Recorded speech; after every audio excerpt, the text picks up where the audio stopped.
Катенька и Игорь жили в деревне.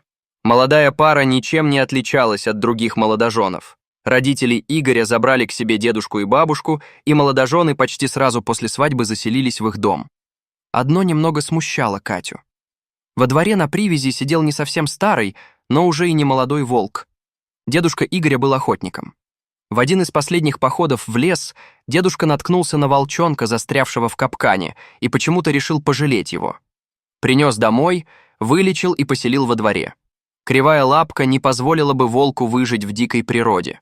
Пока зверь рос, дед успел приболеть, да так больше в лес и не выбирался. У родителей Игоря был просторный большой дом, но во дворе своих собак хватало. Взрослому волку не было места, поэтому он вместе с домом перешел по наследству Кате и Игорю. Что было делать? Да ничего, дом надо кому-то охранять, а волк приучен к этой работе. Тем более, что Игоря он знал, да и Катю тоже. Они были частыми гостями у стариков. Катя немного побаивалась адмирала. Дед служил на флоте в молодые годы, вот и назвал так волчонка. А тот с гордостью носил свое имя и выглядел действительно благородно, как бывалый морской волк. Он сразу понял, кто теперь в доме хозяин, когда жильцы сменились, и признал Игоря как нового хозяина и слушался беспрекословно. А вот с Катей дела обстояли иначе. Адмирал прекрасно понимал, что она слабее, хоть и вилял ей хвостом, но почему-то показывал зубы, когда она подходила близко. Катя не имела ничего против адмирала и даже по-своему любила, просто очень боялась. В лесу волк вел себя как собака, далеко от Игоря не убегал, во всем слушался, только с палкой играть не хотел. Уж сколько раз парень кидал ему какую-нибудь ветку, волк провожал ее взглядом, а потом смотрел вопросительно на хозяина. В сущности, с молодоженами ему жилось даже лучше, чем с дедом. Вскоре Катерина известила Игоря, что он станет папой. Тот прыгал до потолка, как ребенок, которому подарили велосипед. Молодые были счастливы, ведь жизнь складывалась удачно. Свой дом, работа хорошая, хозяйство и дети. Не жизнь, а мечта. Живот у Кати рос, как на дрожжах. Адмирал странно реагировал на ее беременность. При виде Кати он принюхивался, вытягивал морду и словно пытался дотронуться до живота. Однажды, когда Игорь вел его гулять, Катя была во дворе. Адмирал рванулся в ее сторону. Она вскрикнула. «Не бойся, ну просто дай ему понюхать», — сказал Игорь. «Хочешь, чтоб он укусил?» — строго сказала Катя. На этом эксперименты и закончились. Приближался Новый год, Игорь принес из леса огромную елку под самый потолок. Пушистая красавица раскинула свои ветки и заняла почти половину комнаты. Игорь хотел подрубить ей ветки, но Катя не дала. «Пускай, — говорит, — немного подвинем стол, и нам хватит места». Игорь был на работе, Катя суетилась по дому, готовила обед, попутно наряжала елку и топила печку. На улице было холодно, и ей хотелось создать уют к приходу мужа. Встав на стул, чтобы нарядить верхушку елки, Катя почувствовала себя плохо. Она пошатнулась и полетела вниз.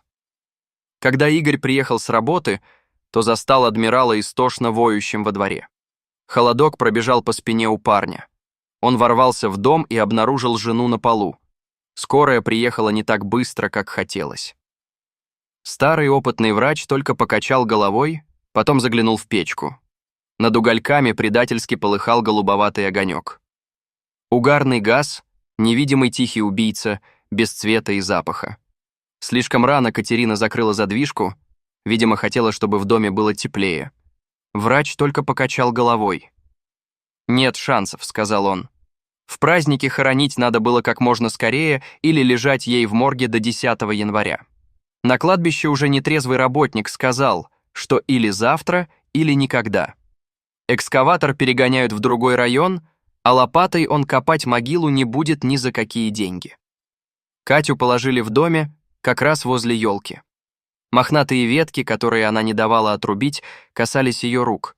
Казалось, что она просто спит. Всю ночь Игорь просидел возле нее, просто глядя на живот. В какой-то момент ему показалось, что ребенок пошевелился. Пришли его дедушка с бабушкой. «Я достану его! Достану сам! Он жив!» — кричал Игорь, разыскивая нож. Бабушка заблаговременно убрала все острое из дома на всякий случай. Зеркала завесили черной тканью. К утру Игорь успокоился и взял Катю за руки. «Бабушка, они теплые!» — с удивлением сказал он. «Дома тепло слишком, так бывает», — ответила бабушка. Кеп. Когда Катю выносили из дома, Игорь выл словно волк. Он не мог понять, почему все надежды и мечты рухнули в один момент. Теперь он никогда не сможет спокойно встречать этот праздник. На кладбище он буквально кидался вслед за огромными мерзлыми комьями земли, которые с грохотом летели вниз, неровно ложась на крышку гроба. Игорь обливался слезами и просто кричал. Несколько человек вынуждены были держать его. Его Катя, его любовь и ребенок, который должен был вот-вот появиться на свет. Почти без сознания Игоря привели домой.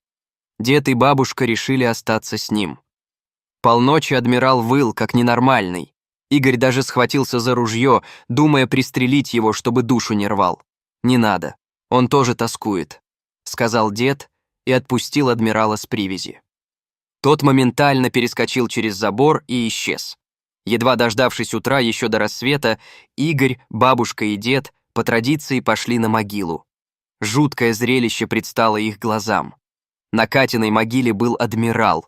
Он раскапывал землю, срывая когти и почти ломая зубы. Волк отдирал замерзшие куски земли. Он раскапывал Катю. Игорь схватил какую-то палку и отогнал волка, ругаясь на зверя последними словами. «Надо было пристрелить его вчера!» — кричал Игорь. Подойдя ближе, он услышал стук. Слабый стон и стук исходили из могилы. «Помогите! Скорее! Она жива!» — закричал Игорь. Дед и бабушка поспешили на помощь. Теперь уже и они слышали стук из-под земли. Все трое принялись разбирать комья замерзшей земли. Адмирал вернулся. Теперь уже никто не отгонял его. Он тоже помогал людям. Когда Катя очнулась, кругом было темно и очень душно, а еще очень холодно. Она попыталась встать и ударилась лбом. Что происходит? Не понимала она. Очень сильно болел живот. Господи, да где она? Какой-то странный запах. На груди лежит икона. Катя едва снова не лишилась сознания. Она только помнила, как сильно у нее болела голова и как она упала со стула. Катя слышала какой-то шум наверху.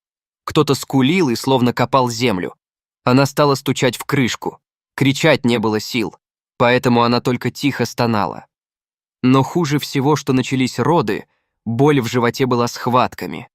Нет, так просто. Она не сдастся. Решила Катя и взяла себя в руки. Паниковать было некогда. Сверху явно что-то происходило, значит, мне придут на помощь, решила Катя, поэтому нужно уделить внимание ребенку и экономить кислород. Когда Игорь добрался до крышки, он, обезумев, кричал только одно: «Катя! Катя! Я здесь! Я иду!» Практически голыми руками, сдирая кожу, он взломал крышку гроба своей любимой. Когда Катю привезли в больницу, врачи были в шоке. К вечеру на свет появились двойняшки, мальчик и девочка. Новый год вся семья встречала дома, возле той самой пушистой елки, которую Катя не дала обрезать. Адмирал сидел возле печки, рядом со всеми. Теперь Катя уже не боялась его, да и он больше не показывал свои зубы, когда она подходила к нему. Вот такие чудеса случаются под Новый год. Дорогие зрители, если вам понравилось это видео, то ставьте лайк и подписывайтесь на наш канал. До свидания.